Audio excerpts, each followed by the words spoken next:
welcome to the weekly roundup where we talk about what's gone on in the tincubator this week. We tackle questions you've had on our social media posts, and all of this is in 10 minutes or less. It's episode 7, and this week we're talking about watchdog timers, counterfeit parts, and provisioning custom boards. So let's get to it. Hi everyone, it's Marianne from the Tincubator. This week we have a few key topics to talk about. Make sure that you like this video, subscribe, and take part in our social media content so that you can help shape what we talk about each week. So this week we're going to talk about specifically watchdog timers, and then we're going to talk an awful lot about this guy. So first off, let's talk about watchdog timers. So when we talk about watchdogs, they're really useful in embedded systems, and there are so many subsystems running different hardware components that things can go wrong. They're not meant to, but in case they do, you want your hardware to be able to recover. So if a driver level task stalls or dies, the thread has crashed or whatever, watchdog timers are there to help kick it back into gear. So just restart that subsystem.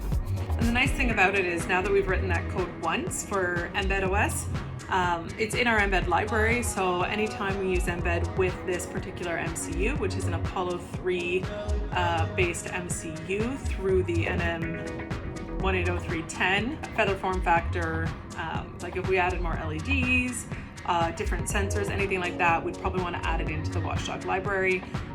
But once you write it once, you kind of got it. So now the next time that we do something similar, we're starting much further ahead than we were this time.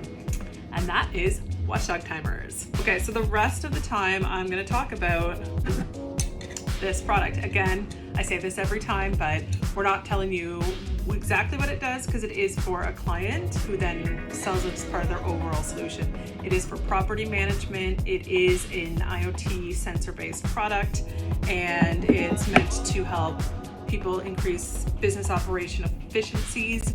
So when we're building this project, we are working on a sort of two-phase approach. The first is to use off-the-shelf sensors and products as much as we can to be able to do a small batch of something that gets working and can get in the field right now. And then the longer game is to do a full custom board solution. So we've had people ask, why are we doing this kind of hybrid version of it? And the reason why is so that we could get these readily available and spin up this board pretty quickly. So first I'll just kind of show off the components that we have here. The battery holder for USB-C. All the stuff on the custom board below is for power, managing the power, charging, all the circuitry for that. An SD card slot, a cellular module. This is a SIMCOM 7080G. SIM from hologram in it, the feather form factor NM180310. The way it's assembled is these just get plopped in. There's headers already here, standoffs to kind of raise them up. 3 antenna connectors that go to the various antennas in the back. And then when you assemble it, obviously you would actually connect it, but it just slides in like this, which is beautiful. And then the back plate goes on and you're ready to roll. So long term, the next steps will be to take this and put it all down into sort of one board and add some more things to it, but this is sort of our stopgap. So I call it a custom hybrid because it is a custom board for power management, and then all the rest of it is just hybrid of off-the-shelf stuff. We had 2 really major complications when we were doing this. The first is we designed our whole power section based on components that were available, and we have a whole blog post kind of about this on our website. But what ended up happening is in between when we did that design and when we went to purchase this small batch for our custom boards, a bunch of them went out of stock. They just disappeared. We couldn't source them anywhere. So what does that mean? That means we have to redesign the whole board. So we ended up having to redesign the whole custom board part from scratch again. Having to redesign from scratch is a big sort of time setback. The other big thing that happened when we got a batch of one of the products, one of the sensors on board actually turned out to be a counterfeit part.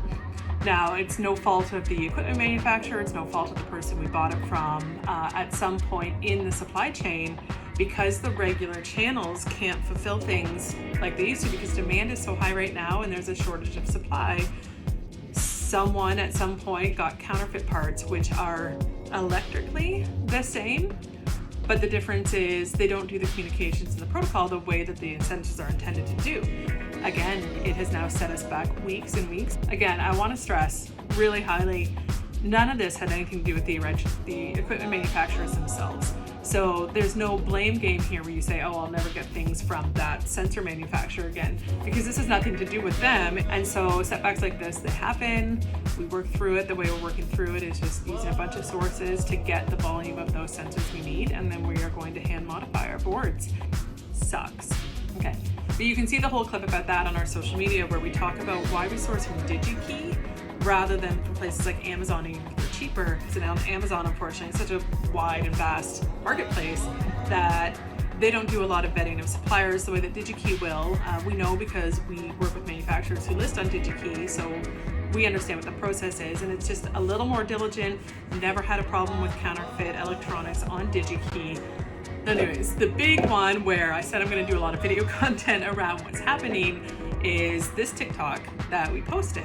And this one's really fun because I think it's a really cool and elegant solution that we've put together to serialize and provision these devices to make it really easy to actually set up and provision when they deploy these in the field, because that's really important for businesses. They need to be quick, easy. It's why we put Bluetooth in a lot of our stuff, so that you can do sort of that short range things with your cell phone if you need to in order to scan things and set them up and communicate with it. But flashing and loading binaries onto this, I mean, I don't want to have to plug them all in and one at a time sort of load in specific code that has their serial numbers and identifiers.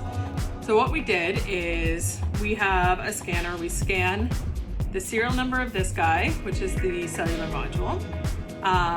We scanned the IMEI of the SIM so that we know which SIM is in each one. And then we match that with a serial number. So we have an assigned block from our IEEE Mac block that we purchased, which gives it a unique ID that no one else will have in the wireless space, which is really important. So make sure you do that. So yeah, then we wrote a script, and how the script works is it will create the binary files that will go onto each one serialized, and it will also generate this custom label that then we print out to go with each one, so that we can load all those files onto an SD card, print out, I've got the labels printed out and serialized. It was super easy.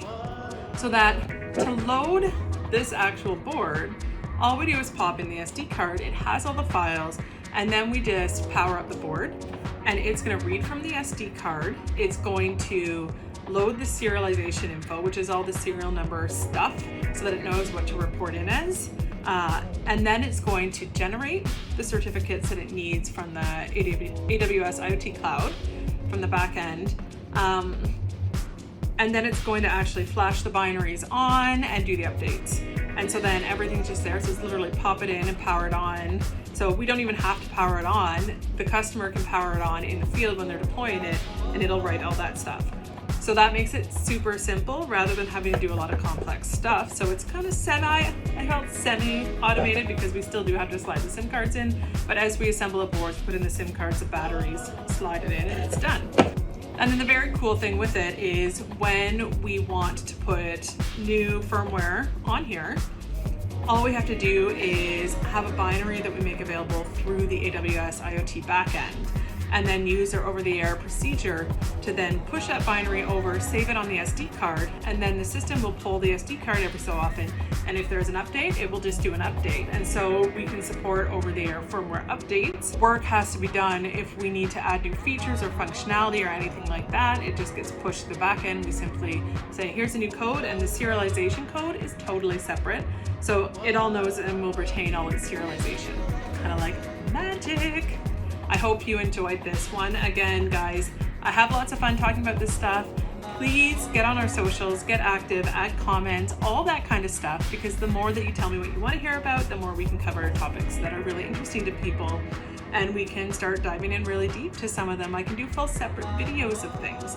So please, please, please tell us what you want to hear about. Enjoy the weekend, and we'll see you next week on social. Bye.